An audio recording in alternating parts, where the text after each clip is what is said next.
Oh man, Auto Club was absolutely fantastic this week. It was like a spa in comparison to Southern National last week.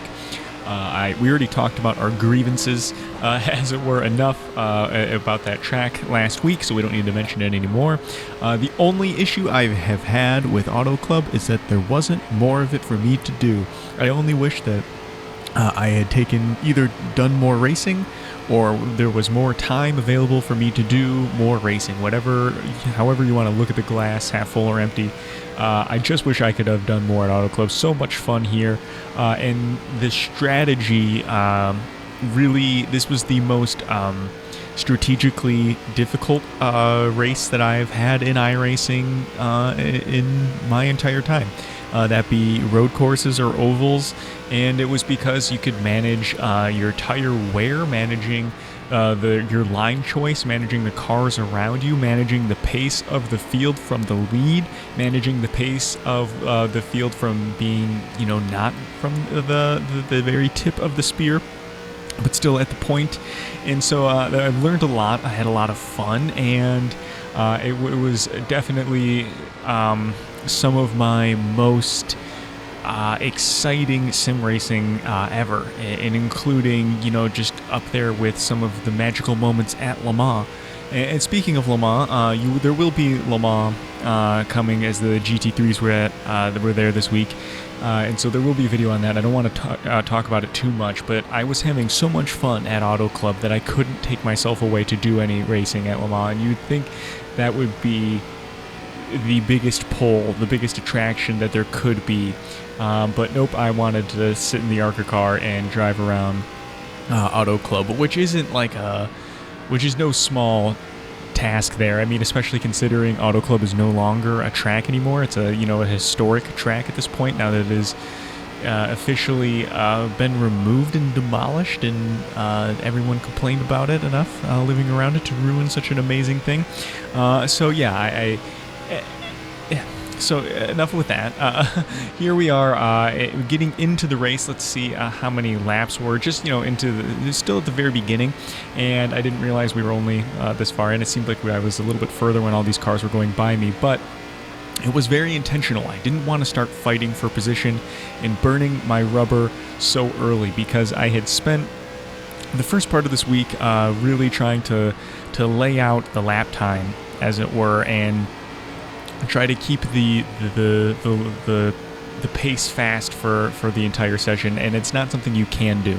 And so here I start pacing myself, and there's a little bit of a moment right there as we see that one car goes flying backwards in the field as they come off of contact from the wall, and the three guys in front of me are now going in three respective lines on the racetrack, trying to vie for that position, and they ultimately end up going slower than they need to, and wearing their tires, which is just good for me. But the only thing is, here I just have to be patient, and that was the lesson for me in Auto Club. The biggest lesson, like we said, there was so much to learn, but the biggest thing I learned about was patience, and how to actually use patience against your other opponents, I guess you could have it. And when other people are impatient, when other people are too wide, when other people are off the line, that's the time for me to save, because it's really compounds against them doubly, because they, not only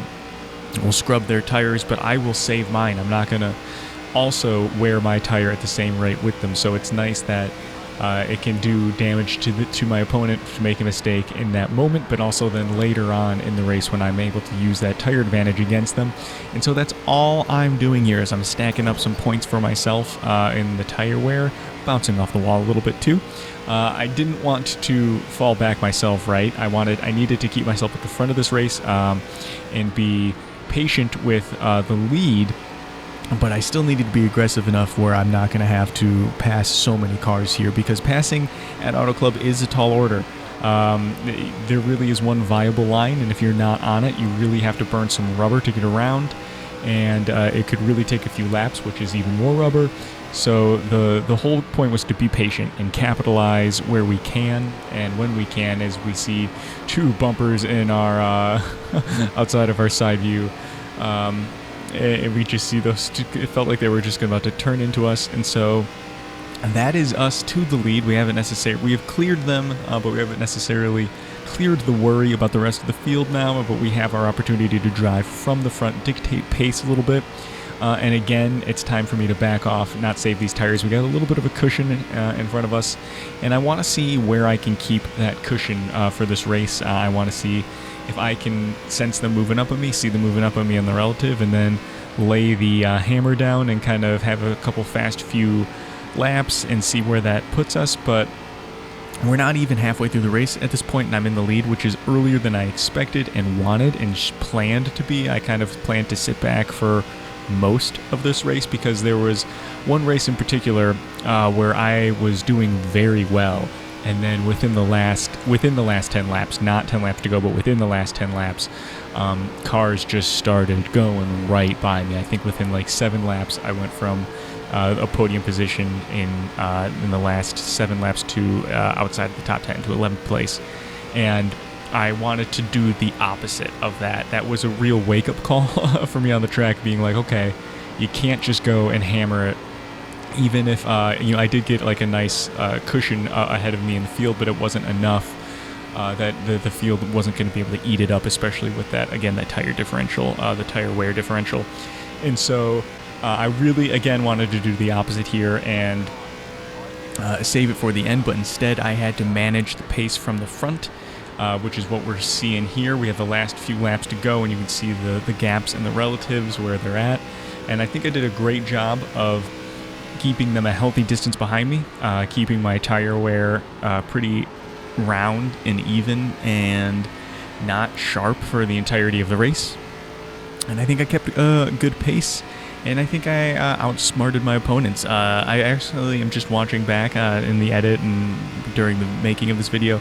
This guy that finished 3rd place on the podium, I think he might have made a little bit of an enemy out of each other, me and this guy, because he came up into me twice earlier just racing tonight and ruined both of our races. And so, it's interesting as the week goes on recognizing names, but here we have 1 lap to go before we pull out our win here.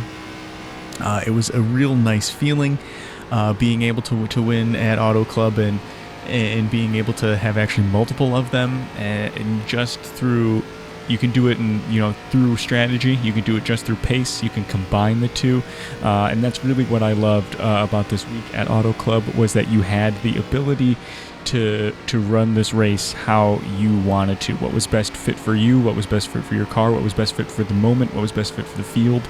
And I really, really enjoyed that. I'm looking forward to more tracks that allow me to do that.